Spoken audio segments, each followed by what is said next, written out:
ইরানের আর যেটা ইসরায়েলের নাকি যুদ্ধটা, ওইটাতে আমরা কার পক্ষ নেব? তো আমরা হুজুরের একটা বক্তব্য শুনেই চলো, কনফিউশনটা দূর হয়ে যাবে। ইসরায়েল চলমান যুদ্ধে আমরা মুসলিমরা কোন পক্ষ নিব? কেননা ইরানি মুসলিমদের আকীদা ও আমাদের আকীদার মধ্যে ব্যাপক পার্থক্য রয়েছে। দেখুন, একটা কমন নীতি আমাদের প্রত্যেকেরই জানা থাকা দরকার। সেটা হলো, একজন মুসলমান তিনি সবসময় মাজলুমের পক্ষ অবলম্বন করবেন। যখন দুটি বিবাদমান পক্ষের মধ্যে একটা মাজলুম আর একটা জালিম হবে, তখন সেই ঘটনায় মুসলমানরা সব সময় জুলুমের বিরুদ্ধে অবস্থান নেবে।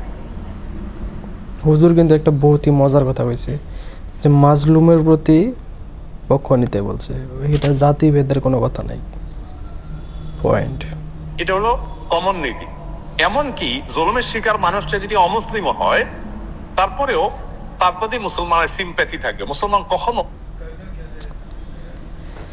আলহামদুলিল্লাহ আমি মুসলিম, একজন মুসলিমের হাদিস।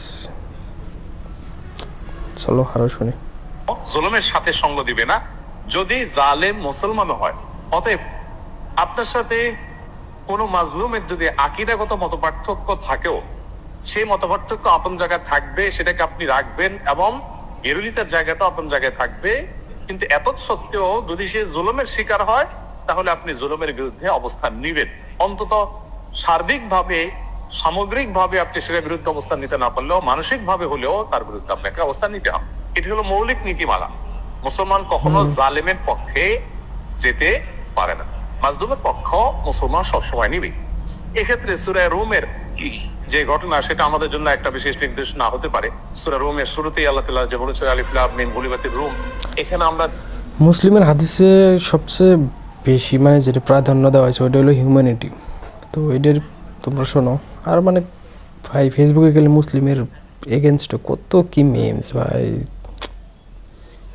দেখেছি যে রোমানদের সাথে তখন পারস্যের অগ্নি প্রজ্বলতের সাথে যে যুদ্ধ হয়েছে, সেই যুদ্ধে মক্কার মুশরিকরা পারস্যদের আর মক্কার মুসলমানেরা সাহাবায়ে কেরাম তারা রোমানদের সমর্থন করেছে। কেন? কারণ রোমানদের সাথে আকীদাগত মতপার্থক্য থাকা সত্ত্বেও তারা আসমানি ধর্মে বিশ্বাসী, মুসলমানরা আসমানি ধর্মে বিশ্বাসী। এই জায়গাতে মিল আছে, এই যে ঐক্যের একটা যোগসূত্র আছে, সেটার ভিত্তিতে তাদের প্রতি সমর্থন ছিল। আর পারস্যের তারা মুশরিক ছিল, ঐক্যের যোগসূত্র ছিল না সে অর্থে, এই জন্য তাদের বিরুদ্ধে ছিল।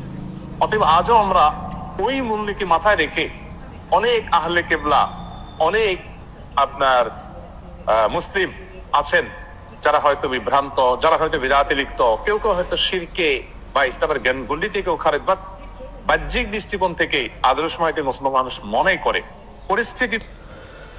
তো এত লম্বা করার কোনো দরকার নেই ভিডিও। তো তোমরা বুঝতেই পারলা কনফিউশন দূর, যে মুসলমানে কি শেখায়। মুসলমানে শেখায় হিউম্যানিটি, এটাই হলো মেন কথা। Thank you.